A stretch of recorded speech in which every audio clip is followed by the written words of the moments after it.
Hello, it's Dmitry again. Today we'll be going back to the Mehlman Medical Internal Medicine PDF. Today we'll be talking about the psychiatry section. Now at this point, I'm really just trying to finish up the PDF. There's a few chapters I have left. I have psychiatry. There's some there's biochemistry or something like that. There's a few left. And so what I'm trying to do here is just kind of wrap that up and get the whole thing complete. So let's try to do a little bit of that right now. Of course, I've also uploaded almost all the chapters for a different textbook on psychiatry itself. If you want to go check that out, you can go to my YouTube channel and look at the playlist for that. I didn't do the first few chapters, but if you have the PDF, which you can find, I'm sure you can find online, you can finish it up. It's not a big deal. But this is probably going to be, I would assume, more internal medicine oriented and a lot more, how you could say, condensed to what's relevant in this context. So, let us begin. Internal medicine, psychiatry. Depressive disorders. Major depressive disorder, or MDD. At least 5 out of the 9 SIGI caps must be present for at least 2-week period. S, sleep disturbance, insomnia or hypersomnia. I, interest loss. G, guilt or feelings of worthlessness. E, energy loss. C, concentration problems. A, appetite changes, usually weight loss, but sometimes weight gain. P, psychomotor agitation, restlessness, slow speech or movements. And then S, suicidal ideation. So again, another way to think of it is sleep loss, interest lost, guilt, energy loss, concentration loss, appetite change, psychomotor agitation, suicidal ideation. Most of the things you're having, sleep, interest, energy, concentration, all these things are being lost. Or sometimes with sleep, it might be just changes. Maybe it could be hypersomnia, potentially. Maybe for the appetite, it could be more so. But it's usually a loss of these things. And it says here, psychomotor agitation, slowed speech or movements, and restlessness. I would say you could say psychomotor decline as well. It might be another way you can phrase it like that. So you have a decline in your sleep, interest, energy, concentration, usually appetite, and your psychomotor function, but you have a gain in things like guilt and suicidal ideation. Again, that's not a perfect way to phrase it because you could say, well, you could have more of sleep, you could have hypersomnia, you could have weight gain, maybe, but usually it's the other way around. There's issues afoot. But SIGI caps is what they use. The symptoms must cause socio-occupational impairment and must not be attributed to a substance or another medical condition. As far as the NBME questions go, I can say the USMLE does not actually care about fulfilling the 5 out of 9 criteria. They'll give you an elderly male who is a bit quiet, plus teary-eyed, plus who has had weight loss, and the answer is just depression. Students get confused because they don't count the 5 out of 9. As I said, USMLE does not care. It's my observation that weight loss is one of the most buzzy indicators in a psych vignette and that MDD is likely the answer. Terminal insomnia, patient wakes up too early in the morning, can be seen, can cause a decrease in libido, but the patient still has nocturnal erections, as on NBME. Be caused by beta blockers for propranolol, as on NBME. Treatment would be with drugs such as SSRIs, cognitive behavioral therapy, and occasional electroconvulsive therapy, which is ECT. Depression due to medical condition. Hypothyroidism is an important cause of low mood and apathy. USMLE likes post-MI and cancer diagnoses as cause of depression. Question might give a guy who's had weight loss plus teary-eyed post-MI. Answer on NBME form is just sertraline and SSRI for the treatment. Atypical depression, hypersomnolence plus hyperphagia in the setting of depression that is reactive/ameliorates when the positive circumstances present themselves. This latter aspect is called mood reactivity, where positive events of experiences can significantly improve mood. This distinguishes atypical depression from other forms of depression, where the mood usually remains persistently low regardless of external circumstances. Treatment would be CBT, SSRIs, or monoamine oxidase inhibitors, MAO inhibitors. MAO inhibitors are considered to be highly efficacious but are not usually used first line because of serotonin syndrome risk, discussed later. Pseudodementia. Not actually dementia. This is depression that represents as a cognitive decline, usually in the elderly. We were talking before about the psychomotor agitation and problems that could be related to depression. This is an example of a pseudodementia that is induced by depression. Patients with depression who have an apathy will perform poorly on many mental status exam. The question might say that the patient is unable to draw a clock face, but when prompted is able to finish it quickly. They might also say a patient remembers 0 out of 3 objects after 5 minutes. Look for obvious signs of depression such as short, quiet answers and low mood. Dyspnea and cyclothymia. Dyspnea, at least 2 years of depressed mood without fulfilling the MDD criteria. Cyclothymia, at least 2 years of oscillation between depressed mood and hypomania, discussed below. Bipolar 1 and 2 disorder. Dig fast is a mnemonic for remembering how mania and hypomania present. D, distractibility, easily distracted, not able to focus. I, impulsivity, that is to say shopping sprees, reckless driving. G, grandiosity, inflated self-esteem such as having a sense of special powers or gifts. So this is basically the manic episodes we're talking about here. F, flight of ideas, rapidly shifting thoughts / ideas, sometimes with lacking coherence. A, activity increase, goal-directed activity, sexual activity, psychomotor agitation. S, sleep deficit, decreased need for sleep. T, talkativeness, pressured speech. Term means haphazard or loquaciousness, haphazard loquaciousness, sometimes without pausing. So this is like a manic episode, basically. Mania, state of intensely elevated, expansive, or irritable mood, often with marked impairment in judgment, usually lasts longer than a week and causes socio-occupational dysfunction, i.e. the patient works as a dentist that can't go to work and has problems at work. Can sometimes cause psychotic features and require hospitalization. Significant elevation in risk of suicide. Hypomania usually lasts longer than 4 days and does not cause socio-occupational dysfunction. That is to say, the question says the patient works as a dentist and maintains a job with no issues. Does not cause psychotic features and does not require hospitalization. Bipolar 1. Diagnosed, the patient has at least one manic episode with or without a depressive episode. Bipolar 2, diagnosed, the patient has at least one hypomanic episode plus at least one major depressive episode. The patient must have never had a full-blown manic episode. The reason at least one major depressive episode is required for a diagnosis is because of a hypomanic episode might be part of a cyclothymia rather than an actual bipolar 2 disorder, if the patient has a merely experienced depressed mood in the past without a full-blown depressive episode. How do you do treatment? Treatment would be on USMLE is lithium or valproic acid, also called valproate. Lithium can cause nephrogenic diabetes insipidus, hypothyroidism, and tremor. It is also a teratogen, causing Epstein anomaly. News 2CK-NBME has a lithium-causing serotonin syndrome, very unusual / odd, but asked. Valproic acid causes neural tube defects, interference with the folate metabolism, tremor, and hepatotoxicity. If the question gives you increased LFTs plus tremor, choose valproic acid over lithium.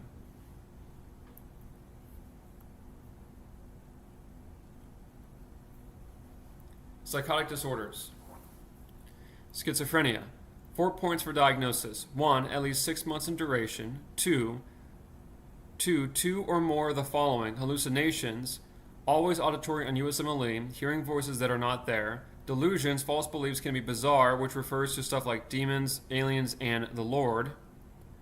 I think some sort of divine claim, I think is what they're talking about. The quote unquote the Lord. I mean, the person thinks they're talking to God or to angels or stuff like things of that nature. Things that are have a supernatural quality to them.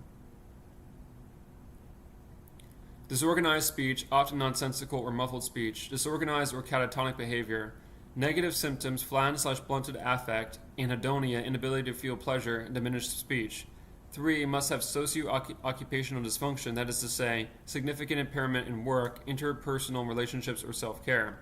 4, not attributed to a mood disorder, that is to say, depression or bipolar, substance use, or another medical condition.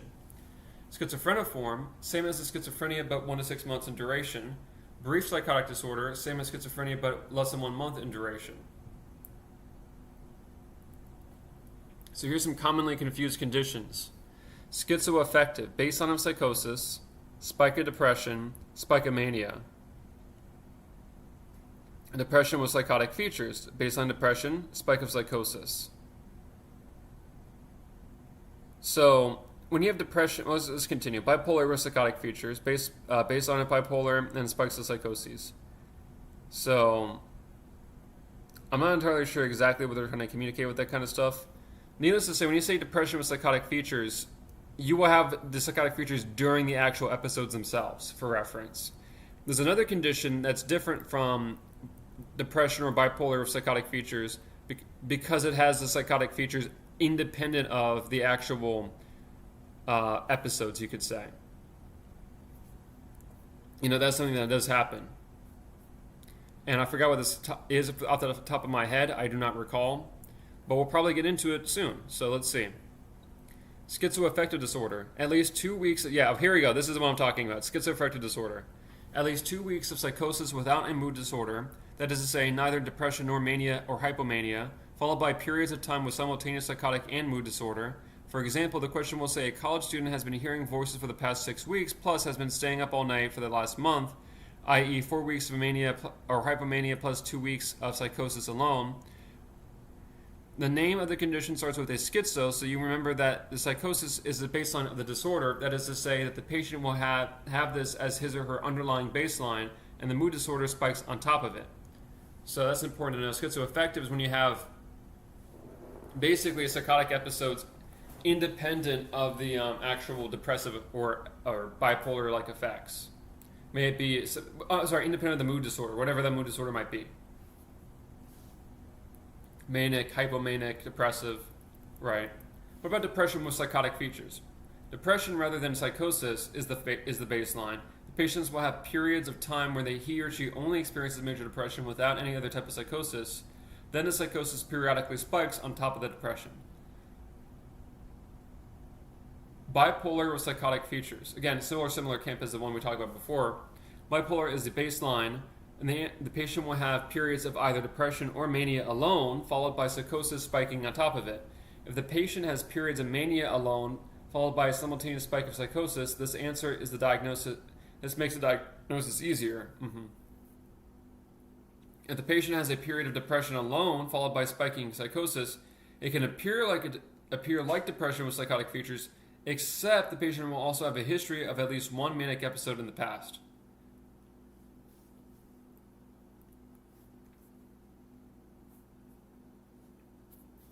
Depression disorder. One or more non-bizarre delusions without other signals of psychosis.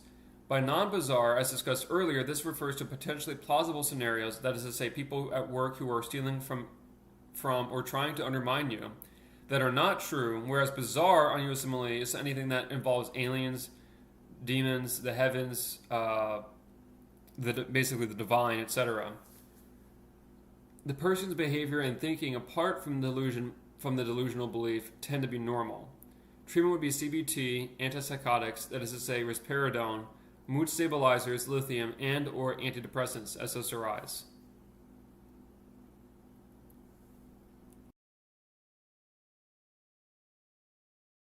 I'm going to go take a brief break and come back to you. Just skip ahead if you're watching the video.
Okay, I'm back. Let's continue with anxiety disorders. Generalized anxiety disorder. 6+ months of excessive and persistent worry about various aspects of life, often accompanied by physical symptoms like restlessness, fatigue, and muscle tension. USMLE might give a 40-year-old woman who is worried about many things, that is to say, for example, her son going to college, her work, her marriage, etc., for 6+ months. Patient can also have concurrent mood or psychotic disorder. In this case, the diagnosis becomes GAD with comorbid MDD. That is to say, generalized anxiety disorder with major depressive disorder. Treatment for GAD is CBT, cognitive behavioral therapy, and SSRIs, which are selective serotonin reuptake inhibitors. Buspirone, serotonin receptor agonist, can also be used. Panic disorder. Panic disorder is diagnosed if the patient has 2 or more panic attacks plus at least 1 month of worry about having more attacks. A panic attack is an episode of intense fear that triggers severe physical reactions, even though there is no real danger or apparent cause. USMLE will usually give patients with hyperventilation where he or she feels like he or she was going to die or is having an MI. The USMLE is obsessed with making you think panic attack is cardiac. Do not be fooled. Vignette can mention a mid-systolic click, mitral valve prolapse, plus ask you the cause of the patient's symptoms. The answer should be panic disorder. Do not mitral valve prolapse. Student is confused because they say, but wait, the patient has a mid-systolic click though. Well, you're right, but the MVP itself is not the cause of the patient's presentation. MVPs are common in the population and almost always asymptomatic. Treatment, breathing exercises to encourage the patient to stop hyperventilating. Breathing into the paper bag is the wrong answer. Oftentimes they won't have breathing exercises as an answer where benzo, like benzodiazepines, that does to say, is correct. Social phobia. Fear of being judged, negatively evaluated, or rejected in a social or performance scenario. Presents on USMLE as fear of public speaking. USMLE wants a beta blocker, propranolol or atenolol, as a first-line treatment. If question gives you an asthma patient, choose benzodiazepine. They make this distinction on NBME, CBT for longer-term management. Specific phobia, fear of a specific object or situation leading to significant distress or functional impairment. High yield example on USMLE is fear of flying. USMLE wants benzo for acute relief, CBT for longer term. Agoraphobia, fear of being in places or situations from which escape might be difficult or embarrassing, or where help might not be available if one were to have a panic attack. This usually refers to crowded areas, open spaces. Refers to crowded open spaces. I think they mean crowded closed spaces, like areas that you can't escape from. Separation anxiety disorder. Excessive distress with separation from home or major attachment figure peaks at 12 to 18 months of age and usually subsides by 2 to 3 years, but children can still get this up to into their teenage years. USMLE can get a vignette of a child going to summer camp or school who gets stomach aches on arrival. Selective mutism, disorder where the patient fails to speak in certain situations, such as when confronted with new people, despite being able to speak in other situations. So again, it's selective. What about PTSD versus acute stress disorder? PTSD, post-traumatic stress disorder, presents as at least 1 month of reliving a traumatic event, usually with flashbacks or nightmares about the event. Treatment includes CBT and group therapy, SSRIs, and medication used. Acute stress disorder, same as with PTSD, but presenting for 3 days to less than 1 month since the traumatic event.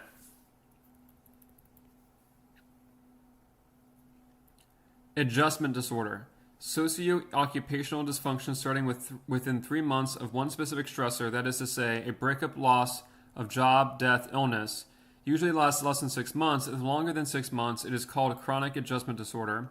The key is the single stressor, whereas GAD is many or no one specific stressor.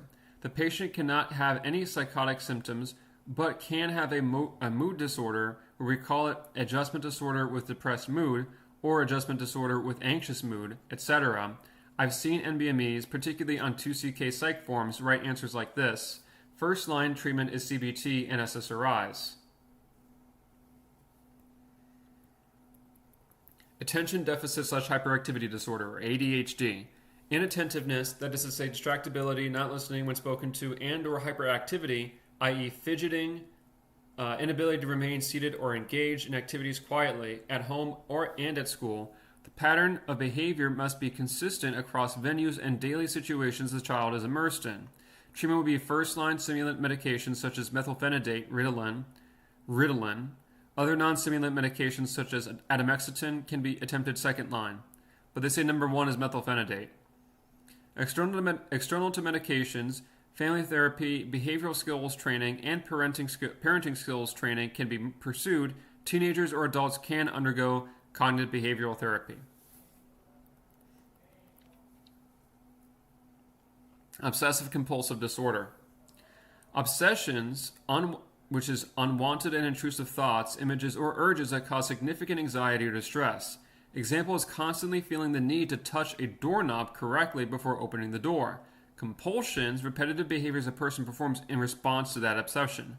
Example is touching the doorknob repeatedly in order to make sure it is touched correctly.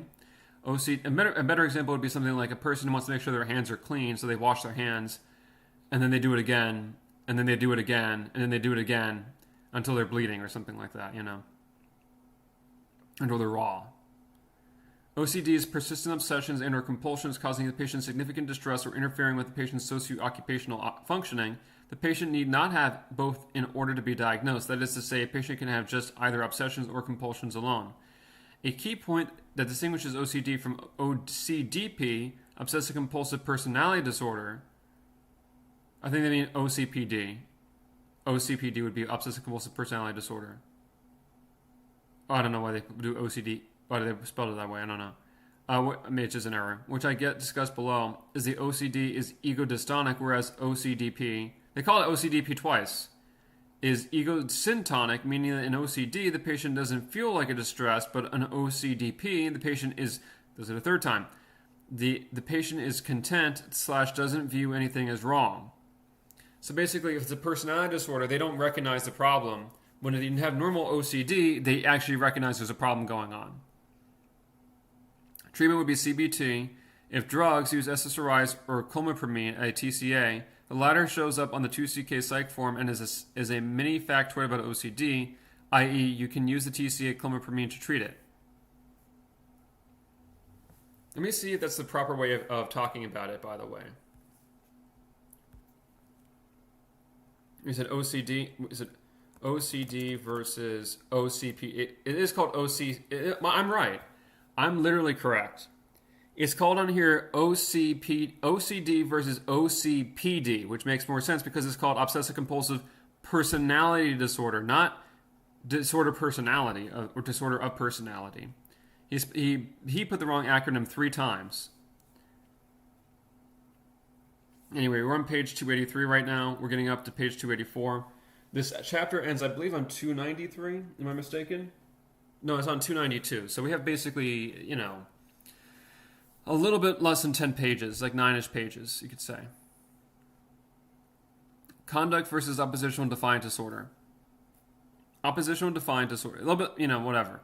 So oppositional defiant disorder, argumentative and defiant behavior, leading to problems at school with the teachers and or problems with grades. The vignette can sound like a normal teenage behavior, but the emphasis will be that there is an impediment to social and or scholastic progression. Another key point is that there is no law breaking. If the vignette mentions anything about crimes, then the U.S. Assembly wants conduct disorder instead of just oppositional defiant.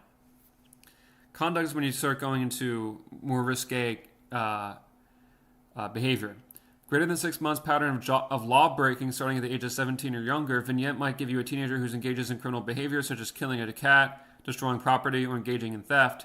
U.S. Assembly won't necessarily present to you a pattern of ongoing behavior, but rather just a snapshot of a child plus ask for diagnosis, i.e. a 14-year-old who killed a cat. What's the most likely diagnosis? Answer should be conduct disorder because what he did is a crime. Oppositional defiant disorder is wrong. And I want to specify right now that conduct disorder is supposed to be a adolescent antecedent to sociopathy or antisocial personality disorder. So if you think about what is the behavior of a sociopath, a person who really doesn't empathize with people around them, they engage in antisocial behavior, violent and criminal activity. and they don't really have any sort of remorse for it. They don't really care about the consequences of it for other people. They're a sociopath, right?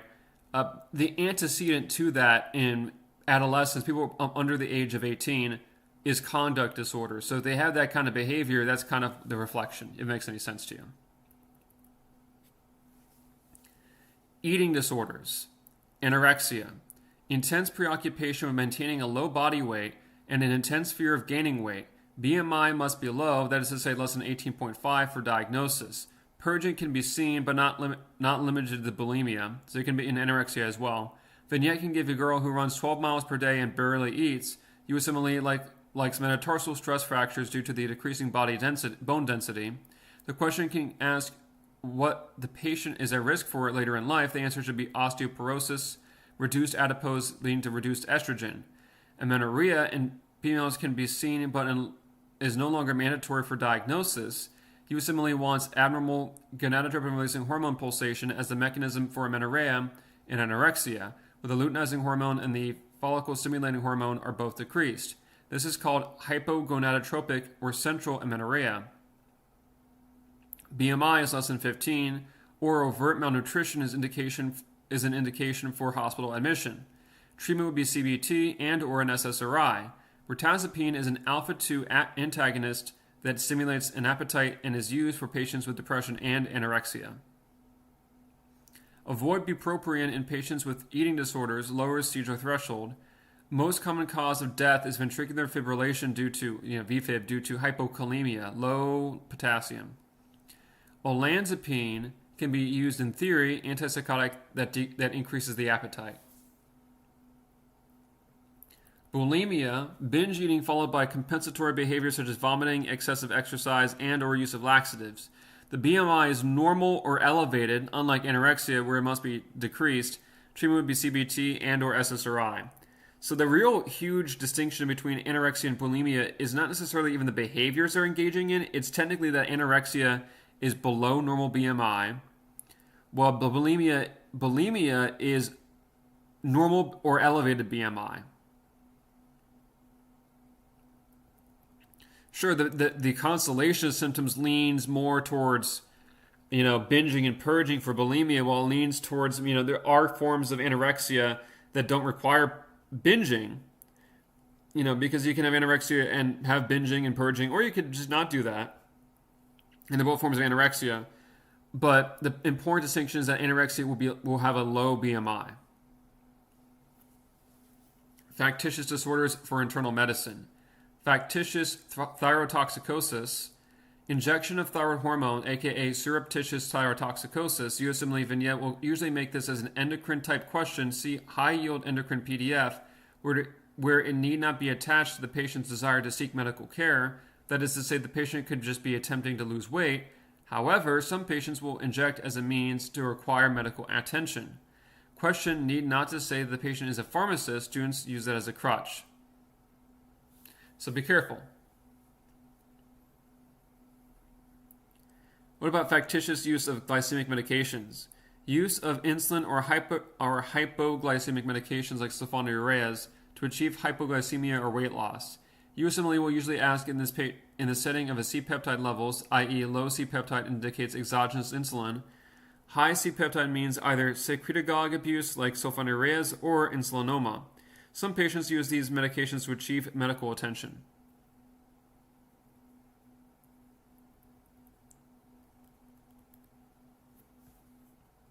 Where are we now in terms of time?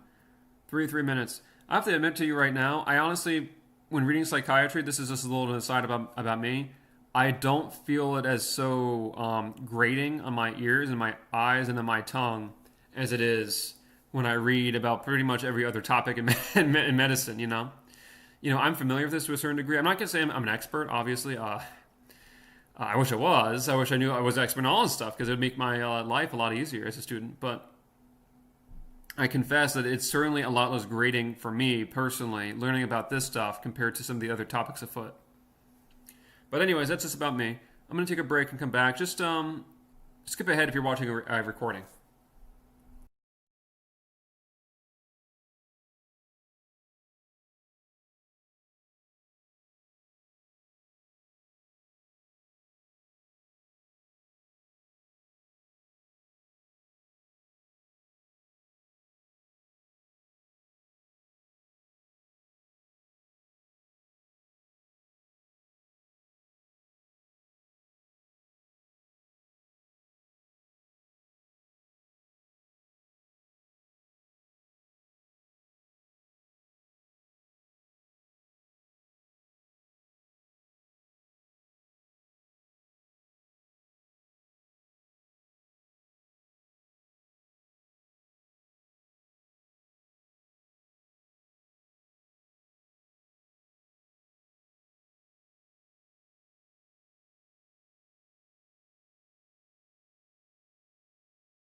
Okay, I am back after a fairly long break, I guess you could say.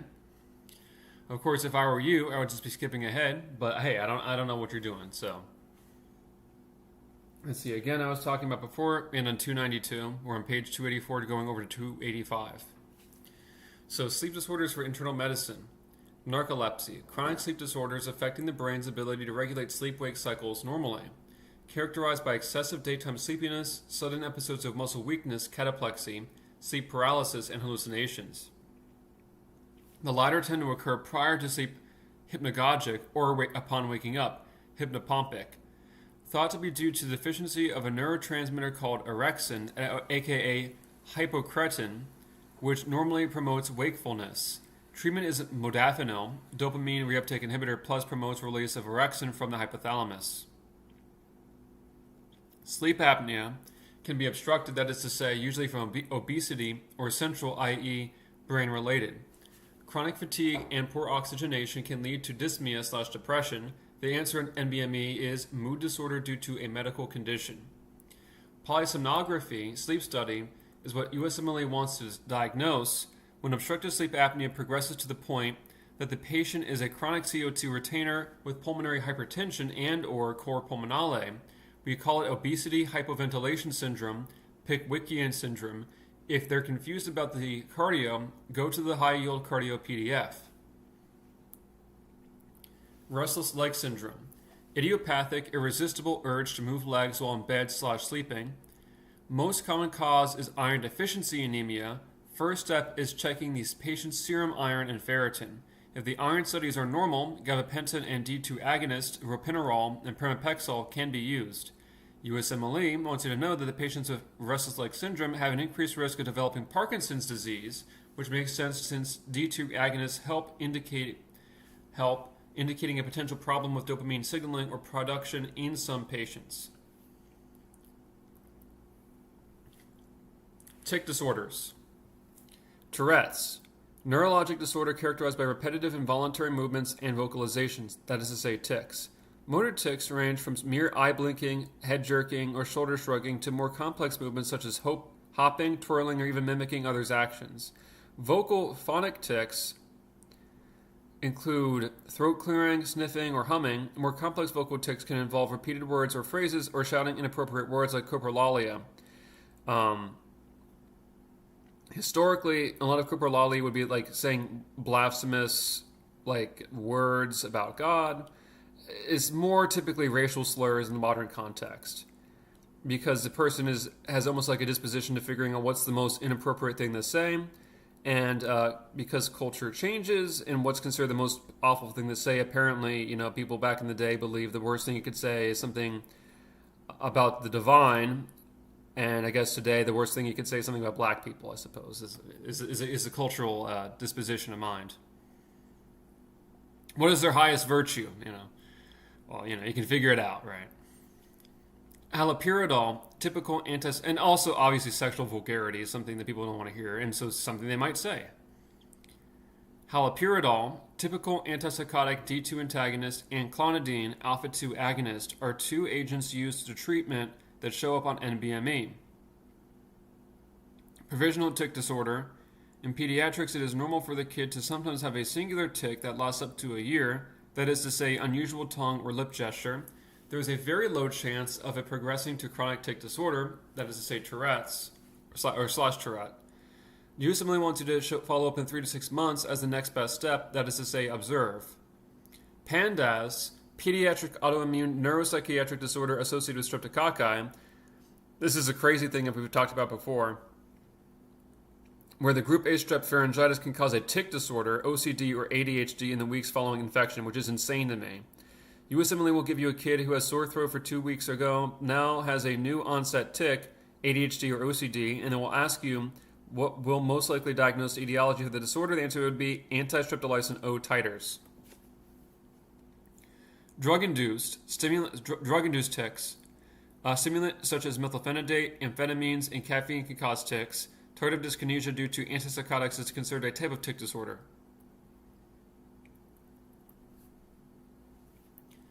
Trichotillomania. Pulling out one's hair can be anywhere, eyebrows, scalp, etc. Patients also sometimes eat his or her hair, leading to gastric bezoar, as on NBME exam. This is an undigestible mass that can lead to bowel obstruction. Important child abuse findings. Spiral fractures, rotational / twisting, force applied to bone, posterior rib fractures, squeezing, circular burns, cigarettes, burns sparing flexor regions from being dipped in hot water, child flexes limb to decrease the exposed surface area, retinal detachment / hemorrhages, subdural hematoma, shaken baby syndrome. And avoidance of eye contact. Here's another one. Apparently this is the one that's bolded out of all these ones. I don't know whether they listed it last. But for important child abuse findings, avoidance of eye contact, if they say the history of meningitis, think instead neurosensory hearing loss.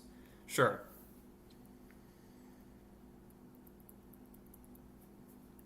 What about peds, bladder / bowel control? Enuresis. Nocturnal enuresis, that is to say, wetting the bed, is normal on occasion up to the age of 5. First step in decreasing the recurrence is behavioral science type answers, that is to say, decreased stressors plus increased time spent with child. Question may say a child wets the bed after sibling is diagnosed with ALL, stressor. After behavior type answers, the next step is a star chart, positive reinforcement, where the child receives a star on a chart every time he does not wet the bed, where after example, e.g. 10 stars, he or she gets an extra dessert. If the star chart is not listed, the enuresis alarm is the next best step, literally an alarm that detects moisture in a child's underwear, typically using a sensor where if the moisture is detected, indicating urination, the alarm sounds or vibrates the child awake, thereby encouraging him or her to stop urinating and go instead and use the toilet. Answer you... That sounds... I understand why that is the case, but that sounds unbearable as a child. Especially if it's a problem, if it's a frequent issue. Answer such as imipramine, desmopramine, or desmopressin, and water deprivation are wrong on USMLE. Okay, I'm just losing it right now. Sorry. Encopresis, defecating your pants, normal on occasion up to through age 5. Okay. So you're saying it's no longer normal. I don't know. I feel like if you have a 7-year-old who occasionally urinates the bed, I feel like it's more normal than a kid who's defecating his pants when he's awake. When he's like 4.5 or something like that, right? I don't know. Because in one case they're awake, right? In one case they're awake, one case they're asleep. You can probably have enuresis issues from drinking way too much before you go to sleep, I think. So I guess the implication is what's going on with the kid, Psychomotor disorders for internal medicine. Irritable bowel syndrome. Do not confuse with inflammatory bowel disease, IBD. IBS is psychosomatic, that is to say, psych-related condition. Classic vignette will be a woman in her 20s or 40s with stress factors who usually has alternating diarrhea / constipation. Can also present as bloating or cramping. Key detail is that symptoms are relieved with bowel motions. NBME assesses the smooth muscle hypersensitivity as an answer for mechanism of IBS. Treatment for diarrhea predominant IBS is loperamide, which is an opioid that causes constipation. USMLE will give a vignette of IBS with diarrhea, and the answer is just mu opioid receptor agonist. Chronic interstitial cystitis is not an infection. This is greater than 6 weeks of suprapubic tenderness plus dysuria, pain with urination, that is unexplained, where the laboratory and urinary findings are negative. They can mention a anterior vaginal wall pain, bladder is anterior to vagina. USMLE wants you to know that you do not treat. Don't treat. Steroids are wrong answer. Treatment is standard placating placebo nonsense such as education, self-care, and physiotherapy. What about fibromyalgia? This is a psych condition, not an actual muscle disorder. Well, I would say it's neurological to some degree. It's a pain sensitivity issue. It was often confused with polymyositis and polymyalgia rheumatica. See High Yield Anatomy MSK PDF. Labs will be normal. ESR will not be elevated. Patient will not have a fever. Patient will be described as a woman in her 20s and 50s with multiple and often symmetric muscle tenderness joints, muscle tenderness points. Treatment is usually SNRIs or TCAs. USMLE will write this as an antidepressant therapy. This confuses students, but she doesn't have depression. Yeah, that's true, but SNRIs and TCAs are still antidepressant medications, even though they're not being used for antidepressant effects in this context. It's a little confusing, but it is what it is. Delirium. Acute disturbance in attention and cognition, usually over hours to days. Acute disturbance in attention or cognition, usually over hours or days. Most commonly presents as a hyperactive delirium, which is where the patient appears confused, restless, agitated, and combative. Can also present as hypoactive delirium, where the patient is mute, lethargic, or slow to respond to stimuli. Important causes are infection, electrolyte disturbances, that is to say hypercalcemic crisis, medications, especially first-generation histamine 1 blockers like diphenhydramine, and metabolic causes like hypercarbia and COPD exacerbation. So still in delirium here, we're talking about hypercalcemic crisis, refers to cognitive dysfunction / a delirium-like state in the setting of a severe hypercalcemia, often due to malignancy or primary hyperparathyroidism. I've also seen this once in patients on a thiazide can cause hypercalcemia. USMLE wants you to know that high calcium, as well as any sodium disturbance, can cause delirium. First step on the USMLE for treatment of hypercalcemia is normal saline. After the normal saline, USMLE wants bisphosphonate therapy. I've seen pamidronate listed on the NBME. I've never seen calcitonin or loop diuretics as correct answers for hypercalcemia treatment. They're always wrong. Rye syndrome, medication-induced delirium. Rye syndrome. As discussed earlier, acute encephalopathy and hepatic dysfunction caused by giving aspirin in the setting of a viral illness and/or fever. Aspirin should be avoided under the age of 12, and some sources say avoid in teens for that matter. Mechanism is obscure and thought to be related to impairment of beta oxidation. Anticholinergic delirium. Anticholinergic medications can cause confusion and delirium-like presentation. Children should have elevated susceptibility. Question can mention a kid who was given an over-the-counter medication and now has low-grade fever and confusion. Details such as flush, dry, warm skin, or enlarged pupils suggest an anticholinergic delirium over rye. Can be confused with rye syndrome if they just say over-the-counter medication. First-generation H1 blockers, that is to say diphenhydramine, are notoriously anticholinergic. Dextromethorphan can cause delirium and psychosis in children when taken in excessive amounts, an opioid that is an antitussive cough suppressant. What about alcohol withdrawal? Alcoholic hallucinosis presents 12 to 48 hours after the last drink. The patient can have hallucinations, usually tactile, bugs crawling on skin, or visual bugs crawling up the wall. Treat with benzodiazepines plus thiamine. Delirium tremens presents with 2 to 4 days following last drink. Patient will have tremulousness, tachycardia, diaphoresis, and restlessness. Seizures can also sometimes occur. USMLE favorite vignette is 40s male who gets tremulousness and tachycardia, while in hospital 2-ish days after surgery, the answer is just benzodiazepine. Can also show up on NBME as a guy who goes from drinking 12 beers a day to suddenly only 2 beers a day. Treatment would be with something with benzos plus thiamine.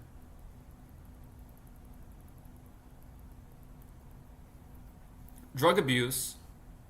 Okay. Drug abuse, gloom, ataxia plus cognitive decline in a teenager will sound a bit like alcohol abuse, but the effects of alcohol do not occur so young. Paint. I'm sorry. This is a bit much. I mean, when I think of drug abuse, I don't start thinking about things you do for preparing a new house or something like that. It's phrased like that. Although I understand people abuse all sorts of things. Anyway, paint. Cognitive decline. Question can say teenager is seen with gold or silver coloration around his nose, around the mouth or nose. Butane inhalant. Cognitive decline. Classically inhaling computer cleaner, dusters, or whipped cream bottles. Question will say, high schooler found on floor in school bathroom is brought to the ED. Sluggish plus pupils and vitals are normal. The answer should be butane, the inhalant. Caffeine, most commonly drug addiction in the world. Adenosine accumulates in the brain without the delay and causes sense of fatigue. Caffeine blocks adenosine receptors, promoting sense of wakefulness. Intoxication can cause sense of overstimulation, panic, and palpitations. Withdrawal can cause headaches, sense of depression, fatigue, anxiety, i.e. sense of worry or doom, and inability to concentrate. Smoking/vaping, nicotine can promote sense of euphoria. Withdrawal can cause many symptoms including anxiety, depression, difficulty concentrating, and weight gain due to increased appetite. Marijuana, injection, redness of conjunctiva, plus dry mouth, elevated risk of developing psychosis and schizophrenia. Cocaine, mydriasis, tachycardia, high blood pressure causing aortic dissection can cause chest pain, coronary vasospasm, abruptio placentae of pregnant teens, give benzos if acutely intoxicated, plus observe emergency. Amphetamine, mydriasis, agitation, insomnia, staying up all night, can cause tactile hallucinations. Give benzodiazepines if acutely intoxicated, plus observe an emergency. PCP, bellicosity, pugnacity, if you're... okay. Did he really say that? Bellicosity plus pugnacity. If you're English as a second language, those mean wanting to fight plus aggressive. I feel like this guy just wants to be a comedian sometimes, you know. Nystagmus plus or minus mydriasis. 1-2 CK question gives mutism plus constricted pupils for PCP plus nothing about pugnacity, so just be aware this presentation is rare but possible. Give benzodiazepine. I guess he has to say that though because they might use that terminology on the actual thing. Maybe. They probably use it in the textbooks when they talk about this stuff. Anyway, give benzodiazepines if acutely intoxicated plus observe an emergency. MDMA, ecstasy, euphoria, heightened sensory perception, low-grade fever, bruxism, teeth grinding. An NBME question floating around gives increased creatinine kinase. So this is also possible. Give benzodiazepine if acutely intoxicated plus observe an emergency. What about LSD or acid? Visual hallucinations. Give benzodiazepine if acutely intoxicated plus observe an emergency. MPTP, synthetic heroin, causes Parkinsonism. Shows up on 2CK form, so if you think it's weird, take it up with MBME, not me.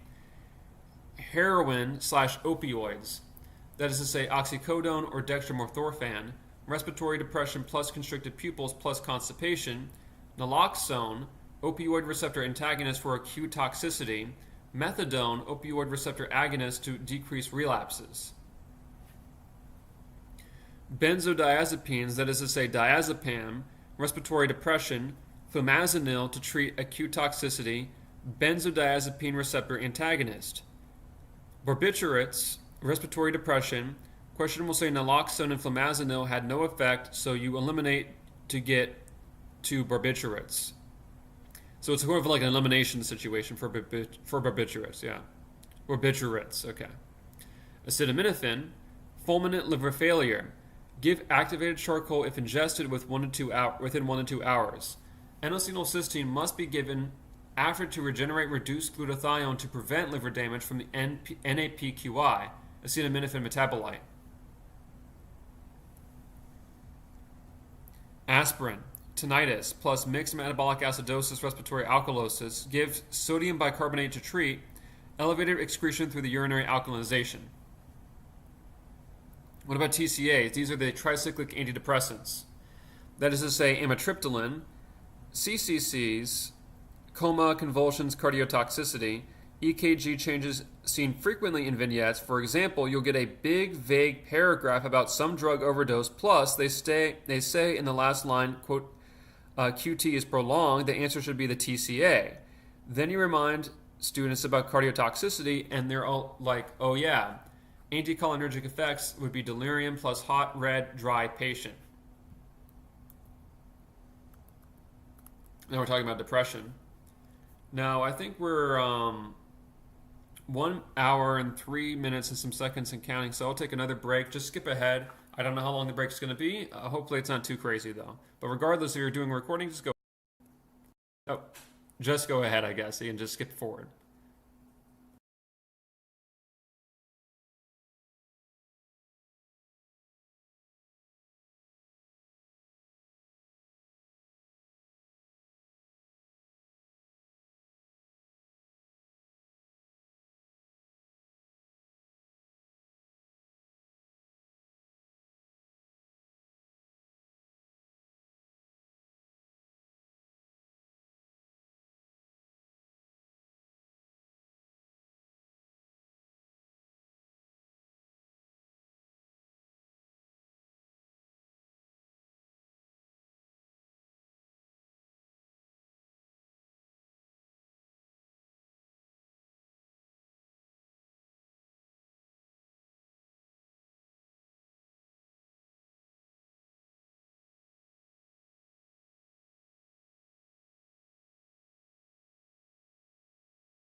Okay, I'm back. I didn't really do much at all.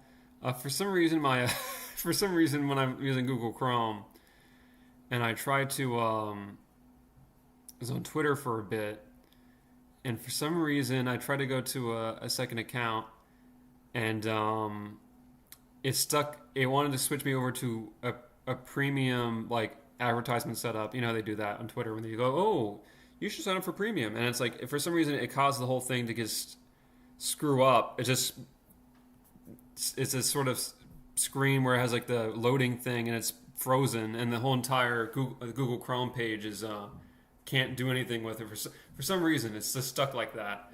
So I guess you could say I'm back. I didn't really do all that much. So let's just wrap up the just wrap up the chapter and see how it goes. I'm a little bit concerned because this is the same Google Chrome set that my live stream should be connected to for opening it up. So, well, now it's working. Okay. What is this? Okay. This is a detour. So,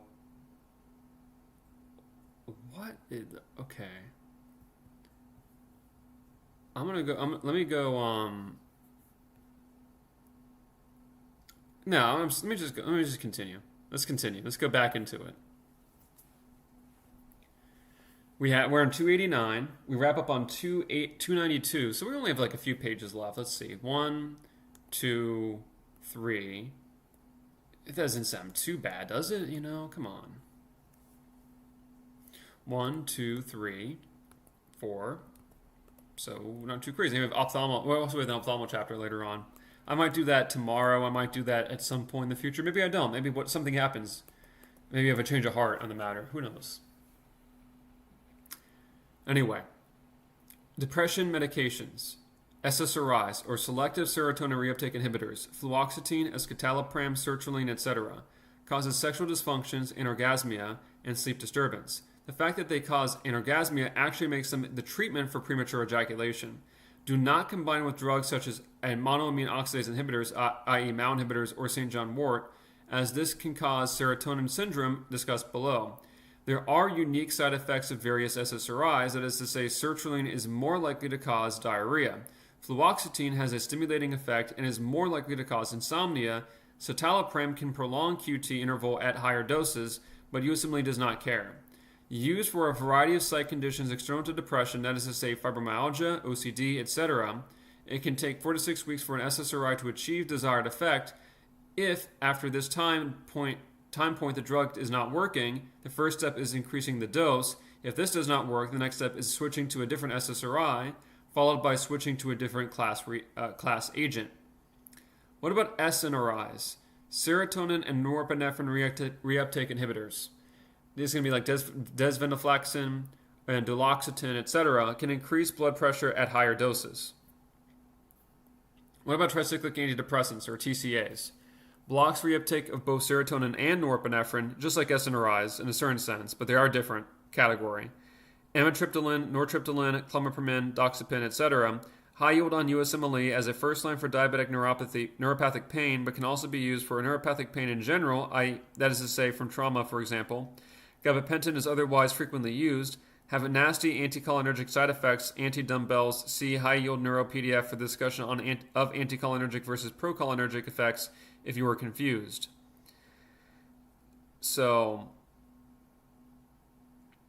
they're anticholinergic. Would that mean they have that's like mad as a hatter, hot as a hair, dry as a bone, something like that? That's like the anti-dumbbells version if it's anticholinergic? That's my assumption. That's my inference, but I might not be. I believe I'm correct. You can confirm by looking it up yourself. 3 high-yield anticholinergic side effects on vignettes are 1. Palpable suprapubic mass in an older male, meaning full bladder as a result of anticholinergic medications plus BPH. 2. Hot, red, dry patient as a result of anhidrosis. 3. Confusion plus dilated pupils, anticholinergic delirium plus mydriasis. Comas, convulsions to cardiotoxicity. Sometimes the question can mention prolonged QT interval in patient on an antidepressant, and the answer is TCA since they're cardiotoxic. If elderly, use nortriptyline since the decrease in BBB penetration and anticholinergic side effects. TCAs such as imipramine for nocturnal enuresis are wrong on USMLE. Doxepin is asked on the 2CK psych form, where the question rides on you knowing it's a TCA to get it right, i.e. the only drug listed that causes anticholinergic effects. I mention this because students get the question wrong and then are like, what the flip is doxepin?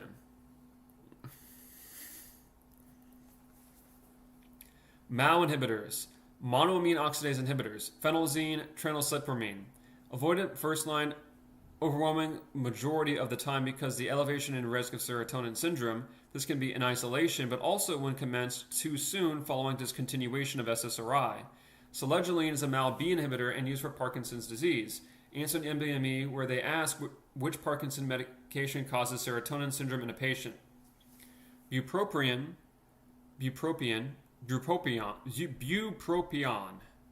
whatever. Dopamine and plus norepinephrine, a reuptake inhibitor, has an antidepressant effect. It's an NDRI, you could say. If you only want to say SSRI, SNRI, this is an NDRI. It's norepinephrine dopamine reuptake inhibitor. Has antidepressant effects, also antagonizes nicotinic receptors, which disincentivizes smoking since doing so won't produce rewarding effects. Yeah. So it basically, as they say, I suppose. It lowers the seizure threshold. Do not give to patients with eating disorders, electrolyte abnormalities, increased seizure risk. Does not cause sexual side effects, unlike SSRIs.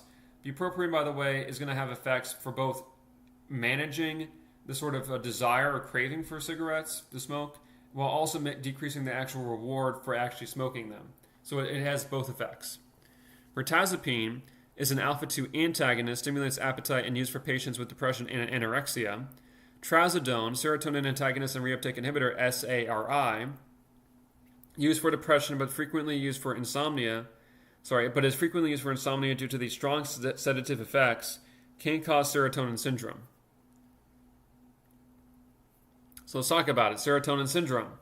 Flushing, tachycardia, diarrhea following a drug-drug interaction, that is to say MAO inhibitor plus SSRI, SSRI plus St. John wort, or high-risk drugs in isolation, that is to say, MAO inhibitor, trazodone, lithium. Lithium sounds unusual, but on new 2CK NBME can cause high fever, i.e. 105 Fahrenheit, degrees Fahrenheit plus. Diagnosed with urinary 5-hydroxyindole acetic acid, 5-HIAA, can be treated with cyproheptadine, blocks serotonin receptors. Often confused with carcinoid syndrome, which is due to the carcinoid tumors, serotonin-secreting tumors of the lung, small bowel, or appendix. Carcinoid syndrome isn't due to drugs. Additionally, it can cause tricuspid vegetations, whereas serotonin syndrome does not. It is still diagnosed with urinary 5-HIAA. What about antipsychotic medications? Categorized as typical antagonize D2 receptors or atypical antagonize mostly D2 receptors but also have an additional binding effects at other receptors such as D4 or serotonin. High-yield typicals, haloperidol, chlorpromazine, prochlorperazine, thyroidazine. High-yield atypicals, olanzapine, clozapine, quetiapine, risperidone, aripiprazole, ziprasidone, i.e. old closets quietly whisper, oh my, wow, okay, from A to Z. Well, I guess that is a learning device.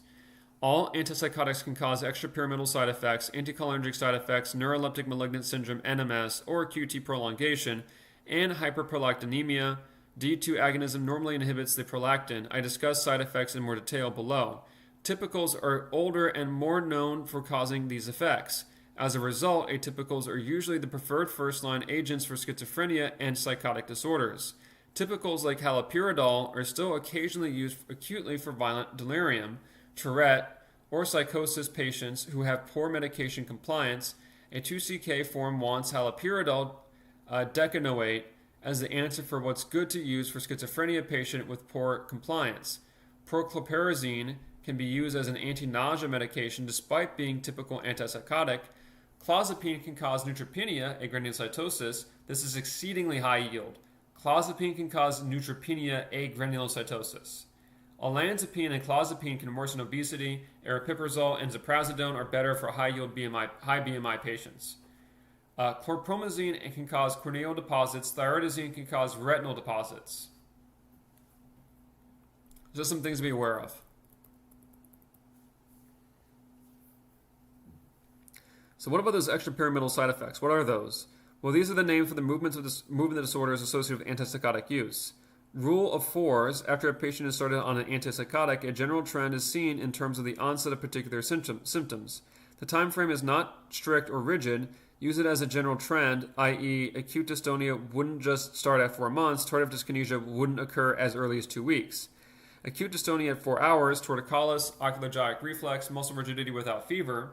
Torticollis is stiff, crooked neck, ocular gyric crisis, weird eye movements, don't confuse with tongue movements or tardive dyskinesia. Muscle rigidity without fever, acute dystonia, muscle rigidity with fever, neuroleptic malignant syndrome. So with fever, NMS, but without fever, acute dystonia. Treat acute dystonia with benztropine and trihexyphenidyl. Yeah. These are muscarinic receptor antagonists, which decrease muscle tone, or a first-generation H1 blocker, diphenhydramine or chlorpheniramine. The latter have nasty anticholinergic or antimuscarinic side effects, which are actually what we want when we're treating acute dystonia. Maybe 2/3 of acute dystonia treatment questions will have benztropine as the answer. 1/3 will have one of the first-generation H1 blockers as the correct answer. But most of them will have benztropine. So remember benztropine, and if not that, think about like a first-gen H1 blocker like diphenhydramine or chlorpheniramine for these dystonia problems. What about akathisia at 4 days? Restlessness. Treatment would be propranolol with propranolol beta blockade. Parkinsonism at 4 weeks. Akinesia, bradykinesia. Treat with amantadine. Tardive dyskinesia at 4 months. Abnormal facial movements, notably tongue. Risk is greater when the typicals compared to the atypicals, but tardive dyskinesia can be seen in the latter on NBME as well. Treatment is to stop the typical and give an atypical. Also, that can be if you continue taking, if you're getting tardive dyskinesia and you continue taking the drugs that can cause it, it might wind up being a permanent problem for you, even if you stop taking the drug. So just be aware of that.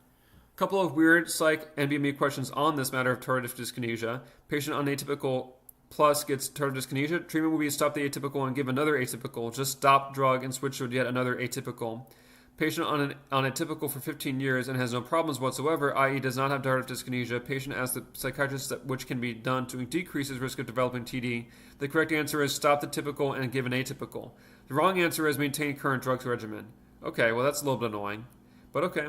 Apparently, even if the patient has been on the typical long-term without any issue, switching to an atypical still confers a reduction of risk of TD as far as NBME is concerned. Metoclopramide, D2 antagonist used for antiemetic plus /prokinetic, can also cause EPS side effects, extrapyramidal side effects, and prolong the QT interval. Same as the antipsychotics, there is a 2CK psych question where they give Parkinsonism in patients on metoclopramide, and the next best step is discontinue metoclopramide.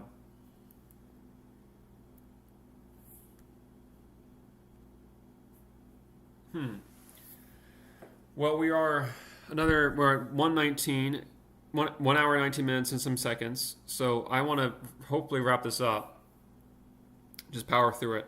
Neuroleptic malignant syndrome, NMS, muscle rigidity and fever following the commencement of an antipsychotic.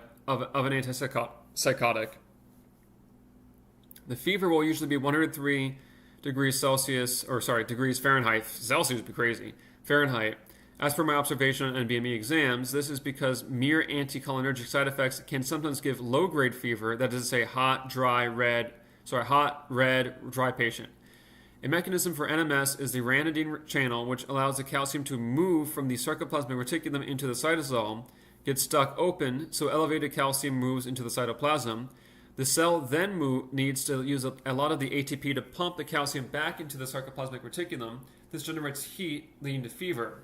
This mechanism for NSM, for neuroleptic, I think they mean neuromalignant syndrome, NMS.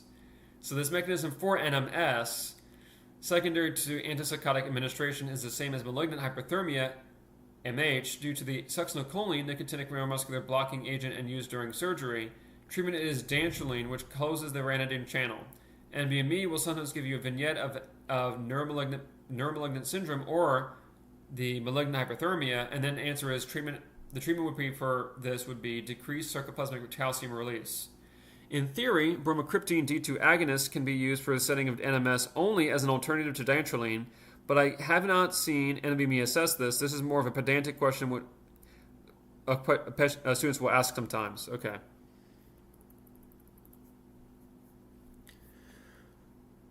We're getting there. Opioids for USMLE. Mu, and kappa are most well studied, although delta, and NOP forms exist. Mu agonism is responsible for most of the classic effects of opioids, that is to say, analgesia, euphoria, respiratory depression, and dependence. Agonism results in inhibition of neuronal firing and neurotransmitter release via the opening of the potassium channel and closing of the calcium channels. Kappa has analgesic effects but can also produce dysphoria. Opioids can cause respiratory depression, meiosis, and constipation. Opioid withdrawal can cause flu-like symptoms, irritability, piloerection, and yawning.